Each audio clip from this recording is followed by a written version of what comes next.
Mesdames, Messieurs, peuple congolais, chers membres de la diaspora, individuellement et collectivement, du nord au sud, de l'est à l'ouest et au centre, tant au niveau citoyen qu'intellectuel, politique, militaire, religieux et ou spirituel.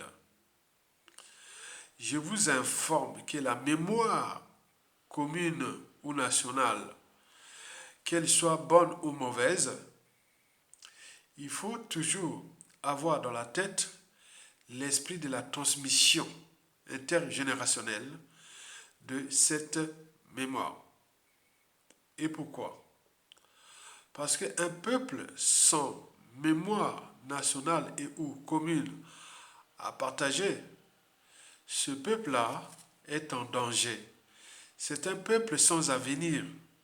C'est un peuple qui sera toujours en proie à la récurrence ou à la répétition des mêmes erreurs, des mêmes drames, des mêmes tragédies. Ce peuple-là sera toujours en proie à la récurrence ou à la répétition des mêmes amalgames, du négationnisme, de la guerre des mémoires, de l'oubli et de la repentance. En outre, les saviez-vous que l'ignorance est la pire des souffrances? Le savoir et les connaissances vous libèrent. Et pour cause, vous le saviez que Monsieur Ali Bongo, le despote déchu du Gabon, le 31 août 2023, par le général Oligui Nguema, l'homme fort du pays actuellement. Le saviez-vous qu'Ali Bongo est désormais isolé aux abois, privé de son magot et est désormais en galère? Il vient d'ailleurs d'adresser une demande de pardon au général Oligui Nguema pour que celui-ci puisse libérer ses proches emprisonnés depuis le putsch du palais. Alors, vous, peuple congolais, quelle leçon à tirer de la galère d'Ali Bongo et de ses proches? Ou plutôt, quelle leçon à tirer de la demande de pardon d'Ali Bongo à Oligui Nguema? Pour ce faire, nous allons d'abord répartir dans le passé, puis le présent, et enfin se préparer de l'après Sassou Nguesso. Parce que ce qui se passe au Gabon va certainement se passer chez nous au Congo. Ce qui se passe au Gabon là. Le clan Sassou Nguesso, ses enfants et petits-enfants, et tout ce monde-là, il doit voir ce qui se passe au Gabon. Parce que ce qui va se passer chez nous, ça peut être puissance 10 de ce qui se passe au Gabon. Puisque déjà Ali Bongo, bon, il a eu cette, disons, comme d'années de pouvoir. Il a eu peut-être 13 ou 14 ans de pouvoir. Mais quant à Sassou, c'est depuis 45 ans. Et donc, on sait bien que il a fait du mal dans ce pays, qui a les contentieux historiques qui sont là, en dormance. Les mots MAX ne cessent de gonfler, etc. Donc nous sommes assis sur une bombe à retardement, un volcan dormant. Donc il y a une énergie potentielle qui est là, qui bouillonne, mais il ne reste plus que les détonateurs pour que cette énergie soit transformée en énergie cinétique. Des scènes de vengeance, de règlement de comptes et même du droit. Le droit doit passer, etc. Mais quoique nous sommes là quelque part en train de dissiper déjà cette énergie pour qu'on n'arrive pas dans des situations très compliquées de la prestation. pour que les droits puissent passer, mais sans beaucoup de choses. Parce que là, ça peut encore... voilà, donc les couteaux sont tirés hein, chez nous, il faut le dire, la vérité. Et donc, vous devez m'accompagner dans cette réflexion d'intérêt général, qui est une réflexion à la fois citoyenne, patriotique, intellectuelle et autres. Vous le savez que historiquement, dans une nation et ou société donnée, avant chaque changement majeur, précède toujours la révolution des idées, la révolution intellectuelle. Elle éveille les consciences pour que les gens soient informés, alertés, conscientisés, etc. Parce que c'est comme l'ampoule. On vous donne, vous avez l'ampoule. Si on ne vous met pas la lumière, ça ne sert à rien. Donc là, vous avez l'ampoule. Moi, je vous mets la lumière là. Le verre des consciences. Mesdames, Messieurs, peuple congolais, chers membres de la diaspora, je vous informe qu'en politique, le pardon n'a pas de valeur morale et encore moins d'éthique. Vous savez que la morale va avec l'empathie, la barrière entre le bien et le mal. Quant à l'éthique, l'éthique va avec le droit et la morale, ce qu'on appelle la déontologie. Or, il n'y a pas d'empathie ni de déontologie en politique. Sinon, ça se serait depuis la nuit des temps. Quand on prend un despote qui exerce le pouvoir à longueur des années, sans qu'aucune loi ni institution ne les limite dans le temps, à quoi ça sert de parler de la morale et du droit? Certainement pas. Donc, quand on parle, on va vous parler que bon, ben, tel despote a fait ça, ceci et autres, ben maintenant c'est passé, on va maintenant pardonner. En politique, n'y rentrez pas dans ce piège, dans ce sable mouvant, dans cet entonnoir, dans cette mafia. Le pardon en politique, c'est de la mafia. Vous trouverez tout dans la mafia sauf la sortie. Comment aller pardonner quelqu'un qui, par exemple, pour Sassou Nguesso, depuis 1977, ne cesse de tuer dans ce pays? Ce pays qu'il a fracassé et vendu à la découpe. Il a entraîné, conditionné et mis sous emprise ses proches au vol, à l'immoralité, au crime et tout compagnie. Vous allez dire, bon, ben, ça s'est passé comme ça, la faute pas de chance, et on va pardonner. Donc, il faut en tenir compte du pardon en politique, ça n'existe pas.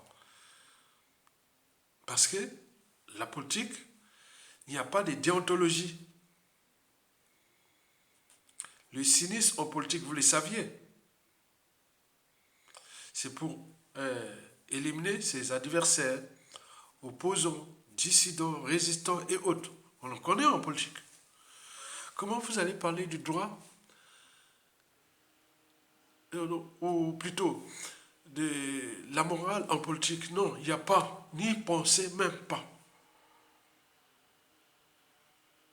De ce fait, du point de vue du droit et de la morale, le pardon a d'un côté aucun sens ni signification dans une nation ou société donnée. En politique, vous devez zapper ça. Ni sens ni signification.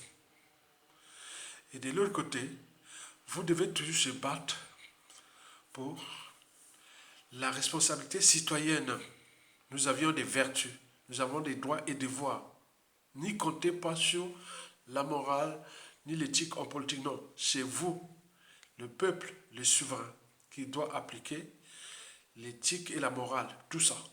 Parce que vous avez les institutions, les administrations, et tout ça, c'est le peuple, c'est le socle, la nation. C'est vous qui défendez. Parce que les régimes politiques passent, les peuples demeurent. Donc c'est vous, le peuple, qui fait que le Congo peut encore durer. Mais si vous ne prenez pas votre responsabilité, il est certain que ce pays-là sera fracassé. Ce ne sont pas des hommes politiques qui vont... Non, c'est vous. Vous avez ce pouvoir-là. Et donc, nous allons partir du passé pour comprendre qu'il n'y a pas de pardon en politique. Si vous allez au pardon en politique, vous êtes perdu. Votre peuple, vous-même, vous êtes perdu. N'y comptez pas au pardon. Il faut parler au pardon. Le dialogue aussi, c'est pas du pardon, non. Dialogue, non. Le dialogue rentre, par exemple, dans le dialogue, surtout pour les despotes, le dialogue fait partie de ces stratégies de conservation du pouvoir. Mais nous, les dialogues en tant que peuple, ça peut être un moyen de rapport de force, etc. Vous devez penser dialogue, rapport de force. Si vous n'allez pas établir les rapports de force, n'allez pas au dialogue avec un despote. Parce que le dialogue avec un despote fait partie de ces stratégies de conservation du pouvoir. Et donc, par conséquent, vous devez vous battre pour vos droits et devoirs et exercer les vertus du citoyen, désobéissance pour arracher votre liberté des citoyens et du peuple, la résistance pour défendre votre dignité de citoyen et ou de peuple, la révolte, qu'elle soit la rue et ou un coup d'état militaire salutaire pour exprimer votre pouvoir de citoyen et ou de peuple. J'ai dit que la peur envers Sassou Nguesso est imaginaire. C'est lui qui trompe. On a toutes les informations là-bas qui viennent de Yokassi, de Sassouland et autres. Ils ont peur que les Congolais soient dans la rue. Mais ils savent ça, mais ils ont mis des colporteurs, de la peur. Donc, c'est le despote Sassou Nguesso, la terreur, la violence, le crime et autres deviennent le préalable à la conservation du pouvoir. Nous le savions très bien. Mais attends, apportons-lui aussi la violence. Si on peut lui apporter aussi la violence, la justice et autres. Nous avions ce pouvoir-là. Et donc, vous devez en tenir compte de ça. Que de rester à jouer soit disons au bongi, aux sages et autres depuis la nuit des temps, et s'asseoir en train de détruire toutes vos vies, tout chez vous, maintenant vous jouez toujours à ces conneries-là. Bon, donc je vais maintenant expliquer pourquoi il n'y a pas le pardon en politique. Vous devez voir ça à l'esprit, parce que les Congolais sont têtus, ils se laissent faire berner par Sassou Nguesso et ses colporteurs de la conservation du pouvoir. Et donc, il faut en tenir compte qu'il n'y a pas de pardon en politique. Si quelqu'un vient parler de pardon, non. Le pardon, c'est en privé. Le pardon pensé, le pardon, ça va avec le droit privé. C'est-à-dire entre individus. Mais pas entre une autorité morale et la population. Non. Surtout que celle-ci, la population a subi ce que le gars, non, il n'y a pas. Donc n'y pensez pas. Si vous pensez au pardon en politique, vous êtes foutu. Explication. Par exemple, en 1945, à la libération de Léon Blum, ancien président du Conseil, qui était arrivé au pouvoir avec la coalition du Front populaire. On connaît tout ce qui s'est passé par la suite. En 1936, vraiment, et 1938, ça fut vraiment de la galère pour Léon Blum. Et donc, à la débâcle de juin 1940, Pétain prend le contrôle de la collaboration ou de l'occupation. Donc il va emprisonner, il va permettre d'emprisonner, comment on appelle, Léon Blum. Hein. Donc il sera emprisonné au nord de Clermont-Ferrand. Il y a une prison là-bas qui voilà, c'est là. Il va être emprisonné là-bas, au nord de Clermont-Ferrand. Et puis expulsé et ramené en Allemagne, il va passer 5 ans de prison là-bas. En Allemagne, comment on appelle, au milieu d'Allemagne, il y a une prison là-bas.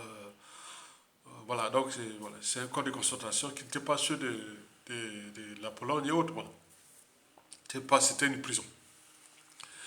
Et donc, à la libération en 1945, il fut expulsé par les Américains au nord de l'Italie. Et donc, là, au tribunal de 1946, non, 46, c'est en 46, ce tribunal-là. Je pense 46. Donc, quand on jugeait le régime de Vichy. Donc les collaborateurs, c'est comme nous, demain on juge tous les régimes des Sassou. Donc là, Pétain revient, il va voir son bourreau. Son bourreau est là. Non, Léon Blum vient voir son bourreau qui est là.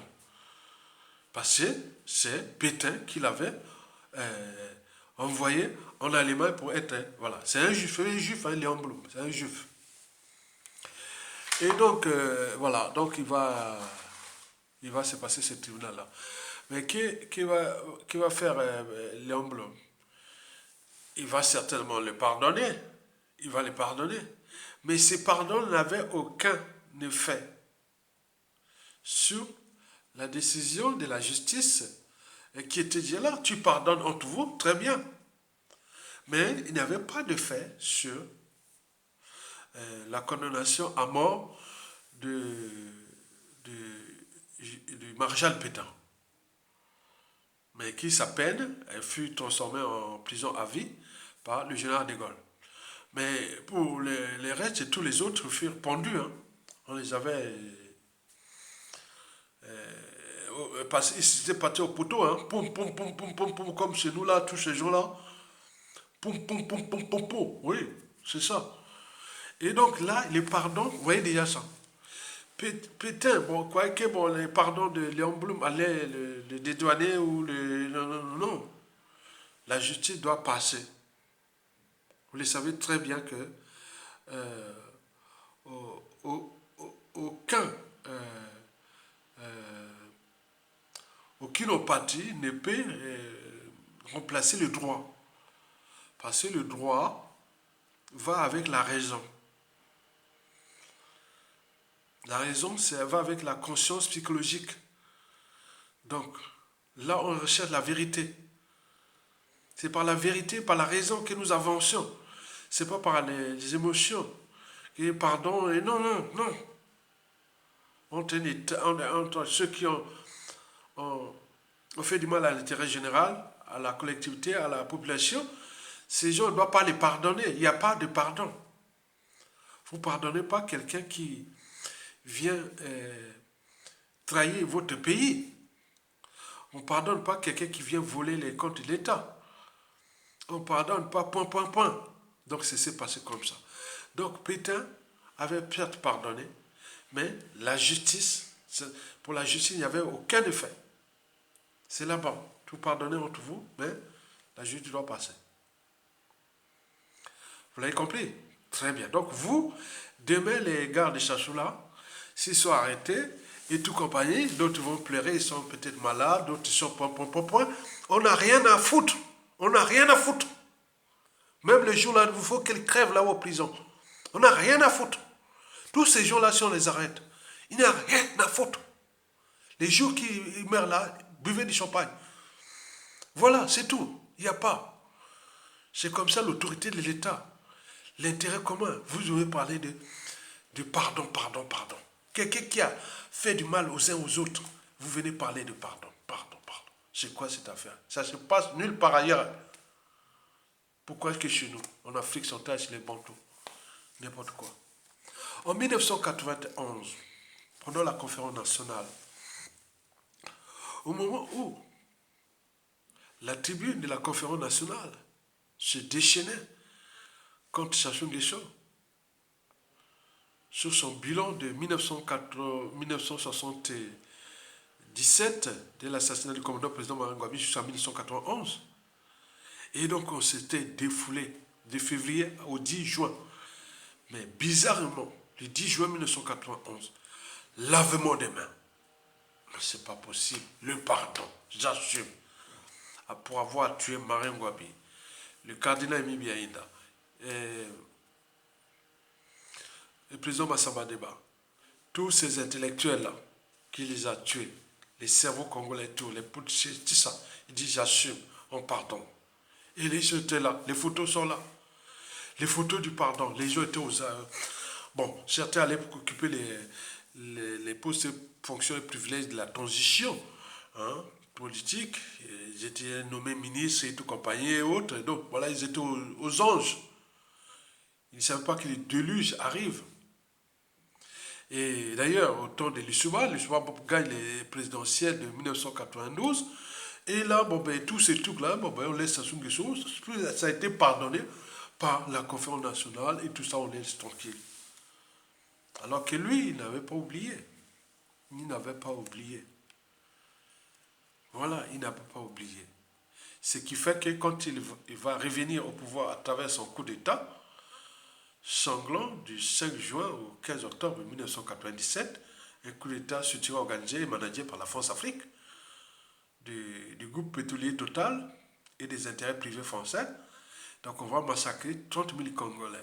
Et ce n'est pas tout. Puisque Mandela l'avait déjà dit, que quand si quelqu'un te fait tomber par terre, et si tu te relèves tout seul, n'y va pas là où voilà, c'est la personne là. Il va encore, s'il revient vers toi, c'est pour te fracasser. Mais ces filles-là, l'aubaine pour Sassou Nguesso après le coup d'État, observez vous-même tous ceux et celles qui, en 1991, exactement le 10 juin 1991, 10 juin 1991, cette année est rentrée dans ma tête. Ce jour-là, j'enseignais au lycée Chaminade, les classes de première terminale, biologie. Et c'était au moment de corriger l'épreuve du bac. Je voyais tous ces gens-là qui étaient aux anges. Donc tu es tout jeune, même pas 30 ans, tout, même pas 28 ans, même pas, voilà. On était tout petits, tout jeunes. Mais, lavement des mains. Et tout le monde était aux anges, tout est bon, on avait effacé tout. Comme si rien ne se crée, rien ne se perd, mais tout se pardonne. Mais non, tout se transforme, mais ne se pardonne pas. Et donc, Denis Sassou Nguesso, qu'une fois a fait son coup d'État, observez vous-même, tous ceux et celles de 1991, là, pendant la conférence nationale, et autres, 2 tiers ont été soit assassinés ou sont en exil. 2 tiers. 2 tiers de ces gens-là sont soit en exil ou ont été assassinés. Dès que Sassou a pris le pouvoir, il a donné la mission à John Nwokemba, des poisons. Il a commencé à les éliminer un à un.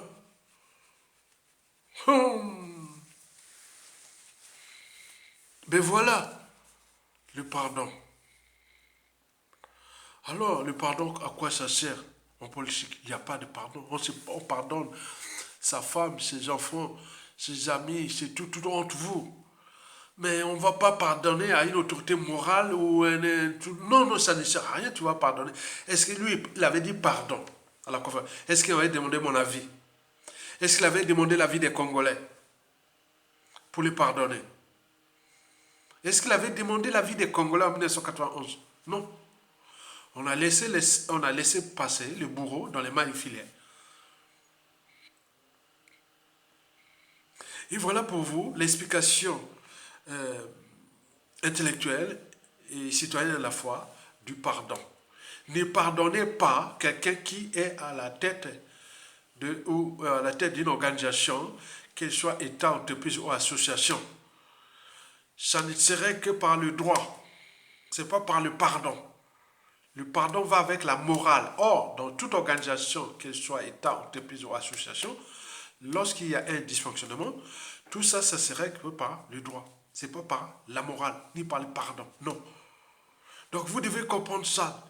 2 tiers des gens il les a tous éliminés, un à un, dès 1998, jusqu'à nos jours, il continue à les éliminer. Tous sont tombés. Les noms sont là, on le connaît. Au Kemba, on a fait du boulot avec ces poisons, sur différentes échelles, au pays comme dans le monde. Il est allé les éliminer. Vous avez tout compris? Très bien. Alors, le général Oligui Nguema doit-il pardonner Ali Bongo et libérer ses proches? De ce qui précède ma réponse en mon âme et conscience, c'est non. Dans mon âme et conscience, si j'étais au pouvoir, si je suis au Congo, si on arrête ces gens-là, leur place est à la prison à vie. Ou à prison des circonstances hautes. Il n'y a pas pardon. Les gens qui ont porté la mort aux uns et aux autres, ceux qui font l'échelle au pays comme dans la diaspora, ils en ont tué dans la diaspora. Il fallait me tuer, non? Plusieurs fois, je vous l'ai dit. Mais comme vous sortez comme ça, que, bon, ben, il y avait les droits et devoirs ou le pouvoir de vie ou de mort sur les autres, après quand ils ont perdu le pouvoir, et après on va pardonner. C'est quoi cette affaire?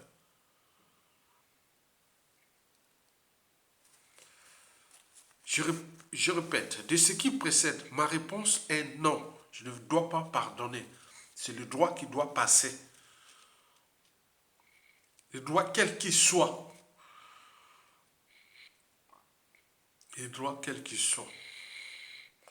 Quoique, tout dépend de la problématique, de la situation, du contexte, des enjeux et des perspectives relatives au pardon.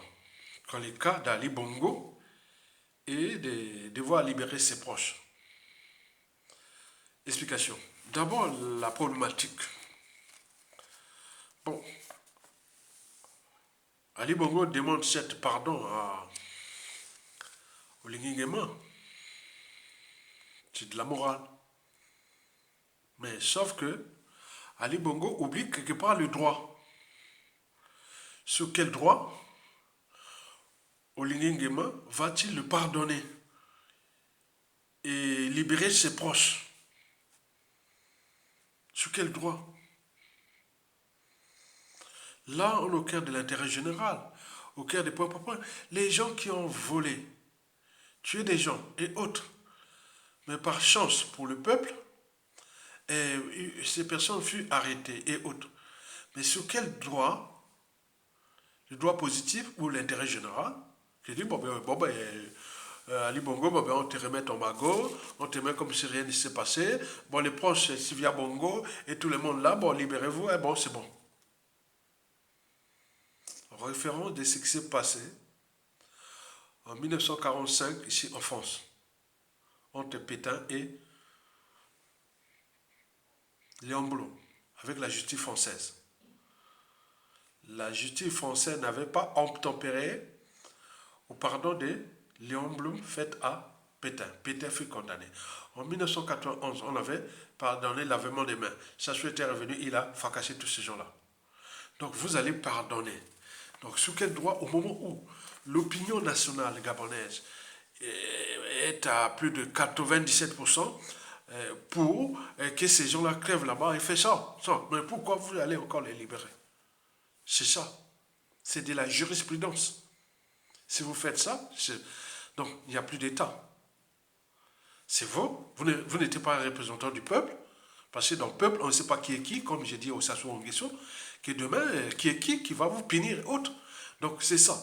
Donc la problématique est là, bien posée.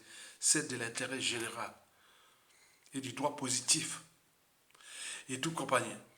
Pourquoi on doit les pardonner et les libérer? C'est tout le questionnement. La problématique ici posée est surtout de la prise de conscience et de l'intérêt général. On est bien d'accord? Très bien. Quant à la situation de cette demande de pardon, bon, il faut voir la situation. Pourquoi on doit libérer ses proches et pardonner tout ce monde-là? Est-ce qu'il y a l'urgence de les libérer et autres? Et pourquoi faire?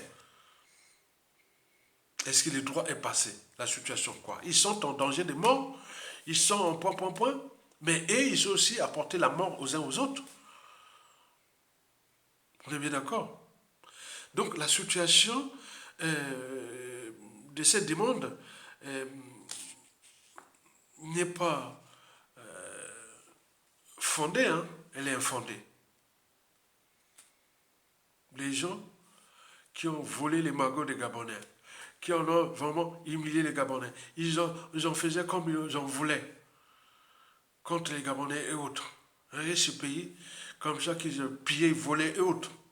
Mais là, ils sont aux avoirs occupés, en député et autres. Maintenant, ils cherchent la morale. Non, la morale, en politique, il n'y a pas la morale. Non. La morale, il faut que les droits passent. Donc, quelle est la situation d'urgence là? Non, je ne sais pas. Examinons le contexte de cette demande-là. Bon, est-ce que la transition d'Olingue Nguema est en difficulté, comme dans le cycle de vie bourreau-victime? Olingue Nguema a peur que, bon, si ça la retourne, et lui aussi, sa femme, et ses femmes, et ses enfants, et tout ça, ils vont se retrouver dans la même voilà. D'ailleurs, il vient de licencier deux de ses frères qui commençaient à faire du bordel là dans cette affaire de pouvoir. Donc, quelque part, il y a une. Voilà, si ce n'est pas de la com, mais quoique, bon, c'est ça. Donc, quelque part, les gens commencent à dire que Olingue Nguema, bien sûr, fait sa comédie, il joue sa comédie, mais quelque part, sa famille, son clan sont en train de s'enrichir là. Donc, lui-même, il est en train de rentrer dans la nasse, dans le piège des cycles de vie pour victimes. Mokili tour à tout, l'élo et le biamoninga, donc ça peut tourner. Donc, et c'est dans quel contexte où Ali Bongo demande ça? Est-ce qu'il y a des éléments? Est-ce que. Bon, on ne sait pas. Et c'est donc, dans quel contexte Olingue Nguema peut-il accepter cette demande? Bon, on ne sait pas. C'est une transition qui est de 2 ans. Est-ce que Olingue Nguema est en difficulté? Je ne sais pas, mais pourquoi voilà. Est-ce qu'il a accepté ou pas? Il va accepter ou pas? On regarde tout ce qui précède. Bon, alors, examinons maintenant du côté des enjeux. Moi, je pense qu'il n'y a pas d'enjeu dans cette demande-là de libération, sauf pour Ali Bongo et ses proches. Mais pour Olingue Nguema et le peuple gabonais, il n'y a pas d'enjeu à libérer les proches d'Ali Bongo, ni de lui donner un peu de magot pour qu'il puisse vivre dignement. Puisque beaucoup de Gabonais, un peu riches pays, les gens sont aux abois à cause de la politique d'Ali Bongo. On est bien d'accord? Donc, sur ça, je pense que les enjeux de, de, de ce statu quo, que Ali Bongo doit être puni, et ses proches, tient déjà de sa politique, puisqu'il avait joué le double jeu entre le côté anglo-saxon et la France-Afrique. La France-Afrique qu'il avait placée là en 2009. Et là, il commençait à se tourner vers les anglo-saxons. Et les gens là, ils regardent, ils ont observé. Bon, ben, le jour où venu, bon, ben, top, on t'arrête. Donc, ils ont placé un autre pion qui est Olingue Nguema. C'est la France-Afrique qui était là. Il a dit, bon, le Gabon, ça risque d'être vraiment problématique pour nous parce qu'il y avait la montée aussi en puissance des anti-France-Afrique, surtout les retraits des bases militaires françaises au Gabon.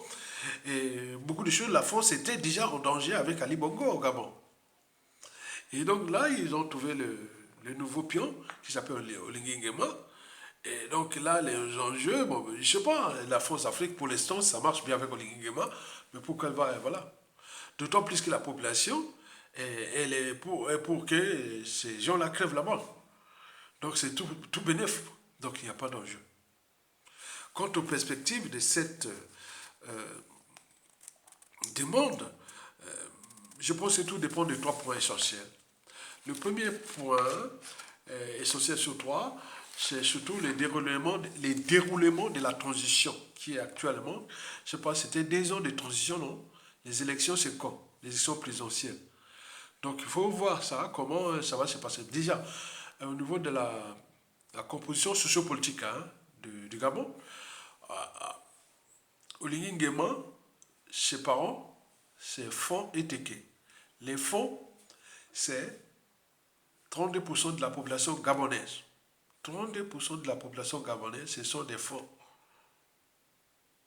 Chez nous, au Congo, ils couvrent 0,5% de la population, majoritairement dans la Sangha. Et une partie de la qui vient de l'ouest, au nord, des moments. Voilà. Mais avec les Teke, 15% de la population gabonaise. Donc, Olingue Nguema a quelque part déjà près de plus de Voilà, plus de 45%. Donc, élection, s'il passe ou pas, si je sais pas, tout chez nous est par appartenance et autres. Donc, s'il bosse bien, il peut être réélu puisqu'il y a la majorité ethnique est déjà là. Donc, vous imaginez.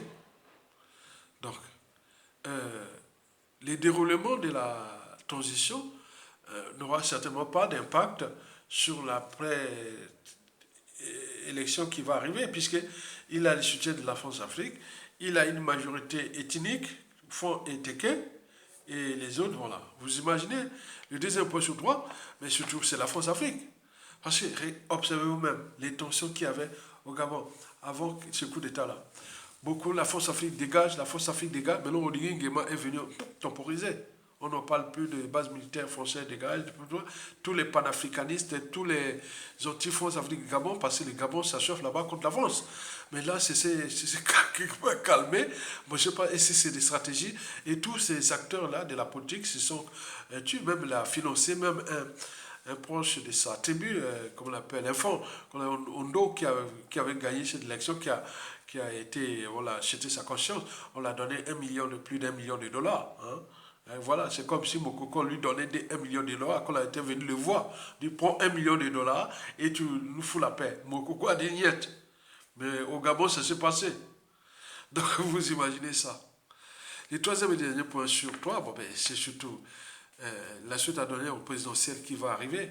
Est-ce qu'il va arriver des bouleversements? Oligui Nguema a déjà foutu le bordel chez Ali Bongo, au PDG et tout compagnie. Mais donc, tu vois, il doit se protéger aussi, parce qu'à tout instant, les cycles de vie bourreau-victime, voilà, donc c'est compliqué. Donc les perspectives sont là. De ce qui précède, vous avez là quelques éléments de réflexion de la prestation qui se dessine là. Parce que chez nous, hein, tu savais, hein,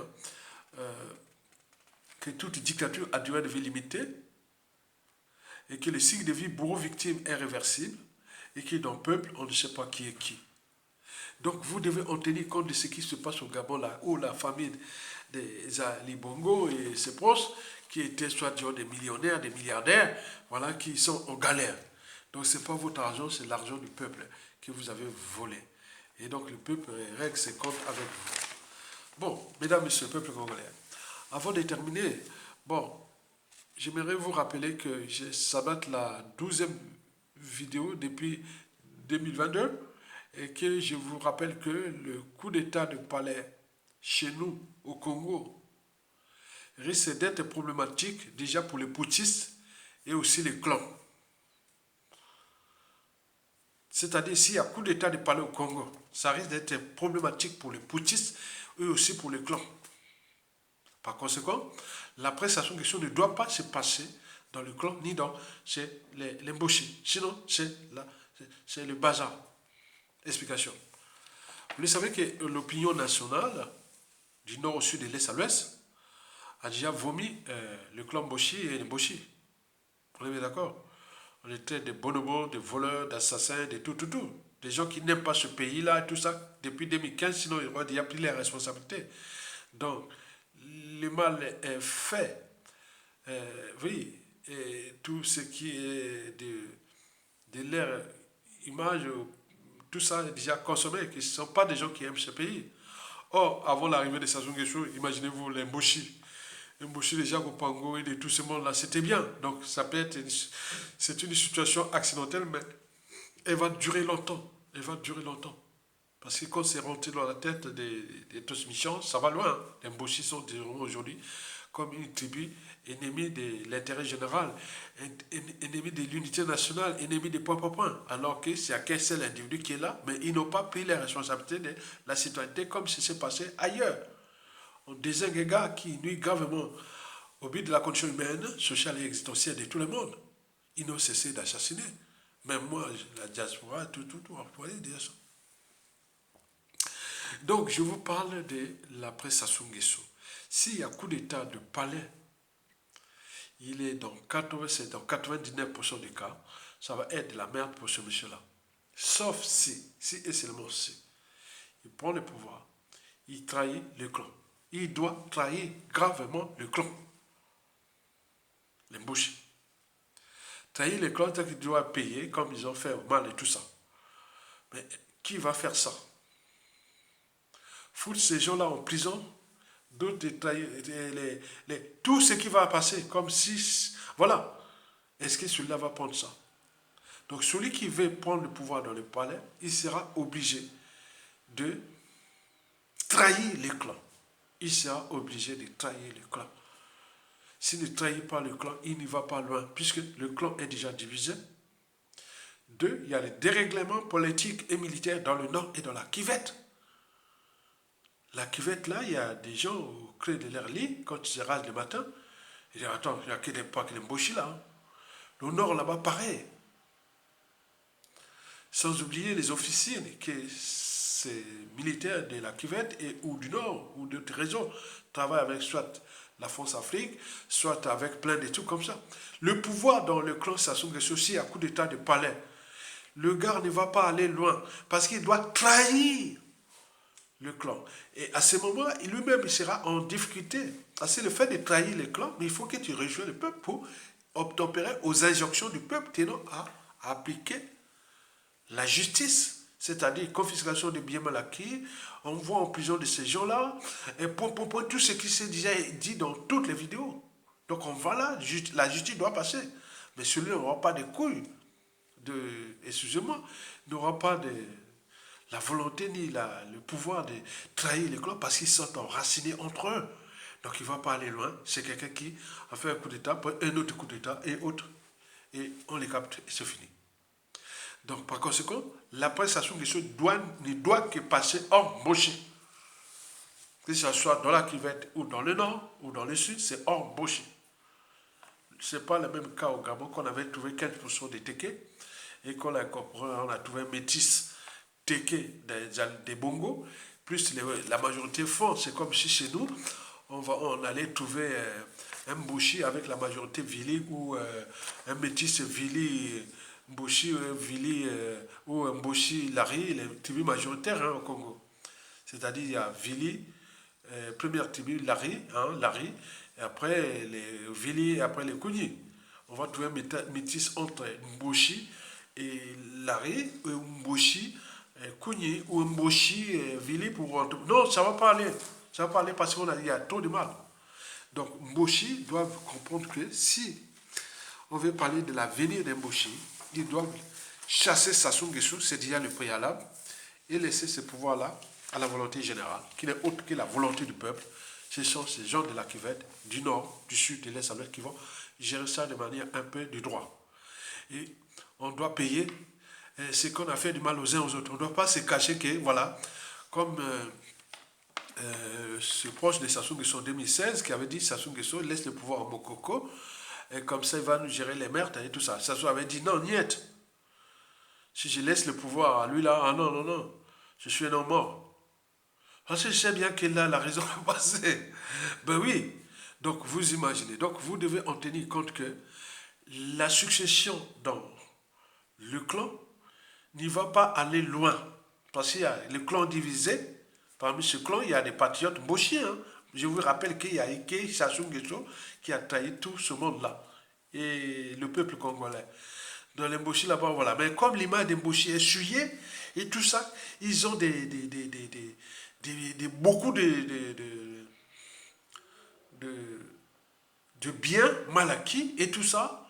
Et donc ça ne va pas aller loin. Donc il faut qu'il soit quelqu'un de l'extérieur. Comme disait Albert Einstein, on ne résout pas un problème avec les gens qui les ont créés. Donc on doit sortir de là pour résoudre ce problème congolais. Mais là, les Mboshi vont être sauvés, puisque si on rentre dans une transition politique et militaire, et civile et militaire et autres, donc on va établir les règles communes de l'après. Et à ce moment-là, on va. Mais si c'est pour penser à qu'on va faire un coup d'état de palais, qu'il y aura la France-Afrique derrière nous, il y aura les Chinois, il y aura comme si, et toutes